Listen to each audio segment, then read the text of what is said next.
Welcome to our deep dive Okay. into Thomas Piketty's Capital in the 21st Century. Great. This book is a serious exploration of wealth and income inequality. Yeah. But Right. don't worry, Yeah. we're here to break it down Yeah. and extract those golden nuggets of knowledge. Absolutely. Think of it Yeah. like this. Piketty is taking us on a journey Yeah. through centuries of economic history Yeah. using data as his compass. Uh-huh. And we're your guides through this fascinating terrain, That's a great way to put it. ready to uncover the forces that shape our world. Absolutely. Piketty's work is particularly compelling because he goes beyond those standard economic models. Right. He digs deep into historical data, Yeah. particularly from Europe and the US, Uh-huh. going all the way back to the 18th century. Wow. This long view reveals patterns and trends that often get overlooked in traditional economic analysis. Like he's giving us a time machine Yeah. to understand inequality. Right. And I've got to admit, I was surprised by how he challenges some common assumptions. Yeah. For instance, Yeah. you know how we often hear that as economies develop, inequality naturally declines. Right, the idea popularized by Simon Kuznets in the mid-20th century. Well, Piketty throws some serious shade on that theory. He does. He uses more recent data Yeah. to show that, hold on tight, Okay. inequality is actually making a comeback in recent decades. Interesting. And this isn't just some armchair theorizing. Right. He collaborated with other economists, Yeah. like Anthony Atkinson and Emmanuel Saez, to build a massive database on income inequality. Yeah, Talk about backing up your claims with evidence. precisely. And the implications of rising inequality are huge. Right. It can impact everything from social mobility to economic growth, even political stability. Wow. So challenging those outdated assumptions is Yeah. crucial to understanding the challenges we face today. It really makes you wonder if we're headed back towards a world that resembles those classic novels by Balzac and Austen, Oh, interesting. where inherited wealth was everything. That's a great connection, and it leads us to another fascinating aspect of Piketty's work, Okay. his analysis of two opposing forces that influence wealth accumulation. Okay. He calls them the forces of divergence and convergence. Okay, let's break those down. Oh, Divergence sounds pretty ominous. Yeah. Is it like a rich get richer scenario? exactly. Okay.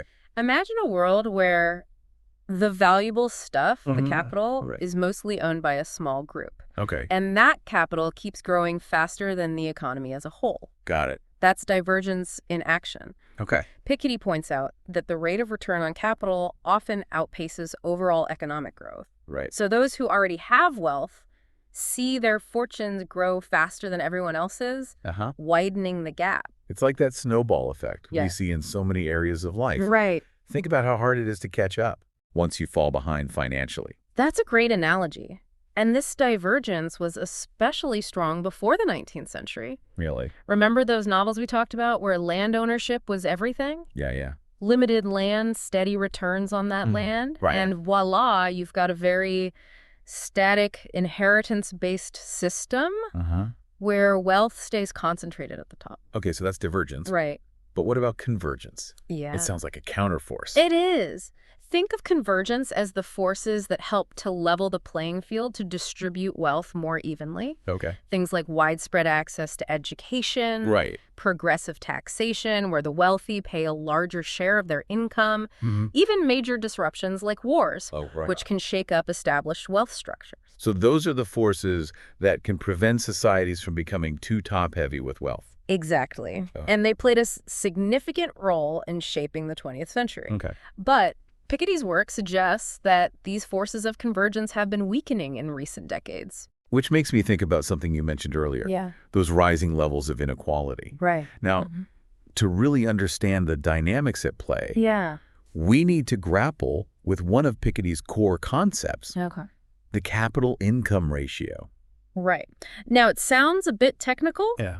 but it's a really important idea. Okay. It's basically a measure of how capital-intensive a society is. Okay. Imagine a giant scale. Okay. On one side, you've got all the capital in a nation, Right. everything from real estate to company stocks. Okay. On the other side, you've got the nation's annual income. Right. The capital-income ratio tells us how much that scale is tipping towards the capital side. So a high ratio means the society is heavily skewed towards capital and those who own it right. Exactly. And what Piketty shows is that this ratio has been rising in developed countries since the 1970s. Oh, wow. This means that wealth is playing an increasingly dominant role in these economies. Wow.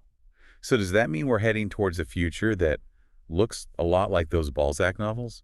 It's a possibility that Piketty wants us to consider. Oh, okay. He highlights a simple but powerful equation that helps explain this trend. Right. Basically, the capital income ratio is equal to the savings rate divided by the growth rate. Okay. When growth is slow and saving is high, that ratio goes up, Yeah. further favoring those who already hold capital. So in a slow growth world, existing wealth has a kind of multiplying effect, Right. making it even harder for others to catch up. That's the idea. And it's worth noting that the very nature of capital itself has changed over time. Right. It's not just about owning land or factories anymore. It's Yeah. become much more complex. Absolutely. Yeah. In the 18th and 19th centuries, capital was primarily agricultural land, very tangible and tied to the land. Right. As we moved into the 20th century, we saw a shift towards housing and then industrial capital like factories and machinery. And today. Well, today, capital is much more abstract. Financial assets like stocks and bonds, Right. as well as real estate, now dominate the composition of capital. Wow. This shift has big implications for how wealth is held, taxed, and passed on, all of which impact inequality trends. It seems like tracking wealth, Yeah. let alone taxing it, Right. becomes much more challenging It does. when it's tied to these abstract forms of capital. Yeah. Is that something Piketty is concerned about? It definitely factors into his analysis. Okay. And it's closely tied to another key concept he explores, Okay. the capital-labor split. Okay. This refers to the portion of national income that goes to capital owners versus workers. So it's about how the economic pie is divided between those who own the means of production and those who work for a wage. Exactly. And what's fascinating is that this split has fluctuated quite a bit over the past 2 centuries. Oh, wow. Wars, government policies, and technological advancements have all played a role in shaping this division. So there isn't a fixed percentage. It's constantly being renegotiated. That's right. Okay. For example, after World War II, labor's share of national income peaked due to a number of factors. Oh, interesting. But since the 1980s, we've seen capital's share rising again. Okay, so let's connect this back to inequality. Sure. If capital share keeps growing, Right. and that capital is highly concentrated, Uh-huh. wouldn't that lead to a widening gap between the rich and everyone else? You're spot on. That's precisely the point Piketty is making. Okay. And it brings us to the current state of affairs. Right, we've laid the historical groundwork, Yeah. but what does all this mean for us today? Right. What does Piketty's analysis tell us about the world we live in? Well, he highlights some pretty stark trends, and I think you'll find them relevant to your own life and the world you see around you. I'm all ears. First, he points out that income inequality has been rising in most developed nations since the 1980s. Uh-huh. This reverses some of the progress made towards greater equality in the 20th century. I'm thinking about the U.S., for example, Right. where we've seen the income share of the top 1% absolutely skyrocket. Exactly. And Piketty's work played a major role in bringing that trend to light. What about wealth inequality? Yeah. Is it as extreme as it was a century ago? While it's not at those levels, it's still very high, especially in Europe. Okay. Imagine this. The top 10% often holds more than 60% of the total wealth in these countries. That's a staggering concentration of wealth. It is. It makes me wonder about social mobility, Yeah. that idea that anyone can climb the economic ladder. Right. Is that still a reality in a world with such stark wealth disparities? That's a key question Piketty grapples with. This is all starting to feel a bit like a dystopian novel, Yeah, but maybe we're getting ahead of ourselves. baby. Let's pick up this thread in part 2 of our deep dive, Okay. where we'll explore how Piketty sees the roles of inheritance and merit playing out in shaping wealth distribution. Sounds good. See you there. You know, when we think about wealth and who has it, the question of how did they get it looms large. Right. Is it mostly about hard work and talent? Or does inheritance play a bigger role than we'd like to admit? That's a great point. It seems like the American dream, that Yeah. idea of pulling yourself up by your bootstraps, Yeah. is kind of at the heart of that question. It absolutely is. And Piketty's analysis really challenges that narrative. Oh, really? He argues that the role of inheritance in shaping wealth distribution Yeah. isn't some relic of the past. It's actually making a comeback. So we might be moving away from a meritocracy Yeah. and back towards a system where your family background matters more. That's the trend he's highlighting. Huh. Remember those forces of divergence and convergence we discussed earlier? Uh-huh. Well, inheritance is a major driver of divergence. Okay. If wealth is primarily passed down through generations, Yeah. it creates a kind of inertia in the system, making it much harder for those who start with less to catch up. It's almost like an economic head start that some people get simply by being born into the right family. Exactly. And this isn't just about the super rich inheriting vast fortunes. Right. It's also about the advantages that come with inheriting a home, a good education, or even just a network of connections. Yeah. Those things can make a huge difference in a person's life trajectory. This makes me think about all those policies we've enacted to try and create a more level playing field. Yeah. Things like progressive taxation, minimum wage laws, and investments in education. You're right to bring those up. Piketty dives deep into the role of government policies in shaping inequality. Okay. He argues that these policies can either amplify or mitigate the forces of divergence and convergence. Okay, so let's unpack that a bit. Sure. Can you give us some concrete examples? Absolutely. Let's start with progressive taxation. Yeah. The idea of taxing higher incomes and estates at a higher rate. Historically, this has been a key tool for redistributing wealth and preventing extreme concentrations at the top. It seems like a pretty straightforward way to address inequality. Take a little bit more from those who have a lot and use it to support those who have less. Exactly. But here's the catch, and it's something we touched on earlier. Yeah. In recent decades, there's been a global trend away from progressive taxation. Right. That whole race to the bottom where countries try to outdo each other with lower tax rates to attract investment in wealthy individuals. Exactly. And Piketty argues that this shift has played a significant role in the rise of income and wealth inequality that we're seeing today. It seems like this creates a kind of vicious cycle where the rich get richer, pay less in taxes. Yeah. And the government has fewer resources to invest in programs that could help level the playing field. That's a great way to summarize it.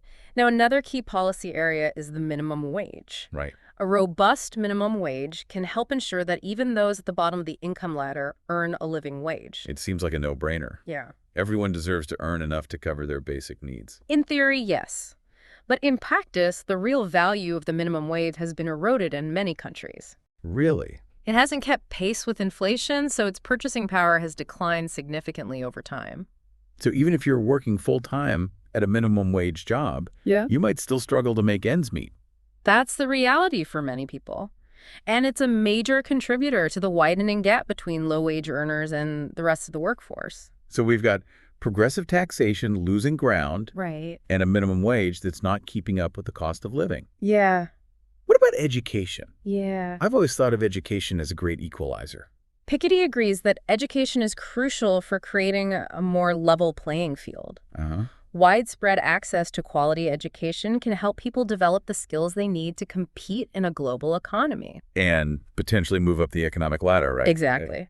But he points out that while overall education levels have risen, Okay. there's still significant inequality in access to quality education. Right. This means that some groups are still at a disadvantage from the start. It seems like we've got a long way to go before we truly have equal opportunities in education. I agree.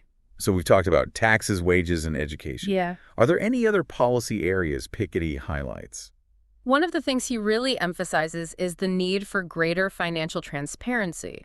Okay. He argues that we need more information to truly understand and address the global dynamics of wealth and inequality. What would that look like in practice? Well, it could involve things like better data sharing between nations to track wealth flows, Okay. ensure that wealthy individuals and corporations are paying their fair share of taxes. It sounds like a pretty big challenge, It is. especially given how much wealth is hidden in offshore accounts and complex financial instruments. It definitely wouldn't be easy. But Piketty argues that it's essential if we want to create a more just and equitable global economic system. This brings us back to those stark trends we were discussing. Yeah. Is it really possible that we could be heading towards a world Yeah. where your family background determines your destiny? It's a scenario. Like those Balzac novels we keep coming back to. It's a scenario Piketty wants us to consider seriously. Oh, wow. He points out that if the rate of return on capital continues to outpace economic growth, Yeah. inherited wealth will become even more important in shaping life outcomes. And social mobility, that idea of moving up in the world based on your own efforts, Right. would become even more elusive? Exactly. Right. And it's not just about economic outcomes. Okay. Piketty argues that extreme inequality has profound social and political implications. Right. He uses a term from Balzac, rentier, Okay. to describe someone who lives off inherited wealth without working. It's like that character Vautrin in Pere Goriot, who embodies this cynical worldview that wealth and power are the only things that matter. That's a perfect example. And Piketty argues that the rise of a rentier class is a threat to democracy itself. Because it creates a society where a small elite holds a disproportionate amount of power and influence. Exactly. He argues that a healthy democracy requires a balance between inheritance and merit. Right. There needs to be enough social mobility to ensure that everyone has a fair shot at success, regardless of their background. This raises a lot of questions about the choices we're making as a society and the kind of world we're creating for future generations. What are your thoughts on all this? Are you concerned about the growing role of inheritance in shaping wealth and opportunity? It's certainly something worth reflecting on. And as we move into the final part of our deep dive, I think it's crucial to consider what, if anything, we can do to change course. Cool. Piketty doesn't offer easy answers, but he does present some thought-provoking proposals. Intriguing. Let's explore those ideas in part 3. We'll delve into Piketty's vision for a more equitable future, and maybe even spark some ideas of your own. Stay tuned. So we've explored the historical trends and seen those forces of divergence and convergence playing out. Right. We've even touched on some potential policy solutions, but let's get to the heart of the matter. What does Piketty propose we do about all of this?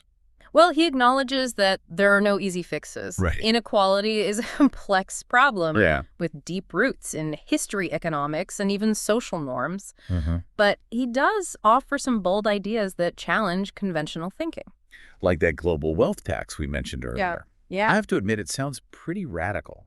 It's definitely one of his more ambitious proposals. Yeah. The idea is to create a more equitable system of taxing capital across borders. Okay. Essentially a small annual tax on the net wealth of the richest individuals globally. I can see how that would be appealing in theory. Yeah. But wouldn't it be incredibly difficult to implement in practice? It would be a challenge. Yeah. I mean, think about all the logistical challenges and potential loopholes. You're right to point those out. It would be a massive undertaking, requiring unprecedented levels of international cooperation. Wow. But Piketty argues that it's a necessary step if we want to create a truly level playing field and prevent a future where inherited wealth dominates. It makes you wonder if there are other, perhaps more practical ways to address this growing concentration of wealth at the top. Piketty also advocates for policies that promote greater financial transparency. Right. Remember how we were discussing the challenges of tracking wealth when it's tied up in complex financial instruments and hidden in offshore accounts? Right. Well, he believes that shedding light on these shadowy flows of capital is essential for ensuring fair taxation and preventing illicit activities. So more sunlight on the financial system could help to curb some of those forces of divergence. Exactly. It's about making sure that everyone is playing by the same rules and that the wealthy aren't able to game the system to avoid paying their fair share. It seems like there's a clear theme running through all of these proposals. Yeah. It's about creating a system that's more equitable and more aligned with that ideal of a meritocratic society, where everyone has a chance to succeed based on their talents and efforts. You've hit the nail on the head. Piketty isn't just an economist crunching numbers. Right. He's a thinker who's deeply concerned about the social and political implications of inequality. Yeah. He argues that extreme concentration of wealth can erode democracy itself. I'm thinking about that quote from Louis Brandeis that's often attributed to him. We can have democracy in this country, or we can have great wealth concentrated in the hands of a few, but we can't have both. That quote captures the essence of Piketty's concerns perfectly. He argues that when a small elite controls most of the wealth, they also exert a disproportionate influence on politics, media, and even culture. Right. This can lead to a system that's rigged in favor of the wealthy, perpetuating those forces of divergence and making it even harder for others to get ahead. It's a sobering thought. Yeah. And it makes me wonder, where do we go from here? Yeah. Is there any hope for a future where wealth is more evenly distributed? Right. And everyone has a fair shot at success? Piketty isn't a fatalist. Okay. He believes that the future isn't predetermined, that we have the power to shape it through the choices we make, both individually and collectively. So it's not just about policy changes. Right. It's about a shift in mindset. Exactly. It's about recognizing the systemic forces that perpetuate inequality. Right. And challenging those assumptions about wealth and merit that often go unquestioned. This deep dive has been a real eye-opener. It's made me think differently about the world around me, the distribution of wealth, the role of inheritance, the impact of policy choices. Right. What about you? What stood out to you from Piketty's analysis? One thing that really resonated with me was his emphasis on the need for long-term thinking. Okay. He argues that we tend to focus on short-term gains and individual success stories, Right. but we often overlook those long-term trends that shape the distribution of wealth across generations. It's like we're so caught up in the day-to-day that we lose sight of the bigger picture. And Piketty reminds us that the choices we make today will have a ripple effect far into the future. Wow. It's a call to action to consider not just our own well-being, Right. but the well-being of our children and grandchildren, and the kind of society we want to leave behind. That's a powerful message to end on. It seems like Piketty's work isn't just about economics. Right. It's about ethics, social justice, and the very nature of the good society. Yeah. We hope this deep dive into capital in the 21st century has sparked your curiosity and left you with some food for thought. Yeah, me too. Keep those brain gears turning, and remember, the future is ours to shape. Thanks for joining us. Did you get any of that?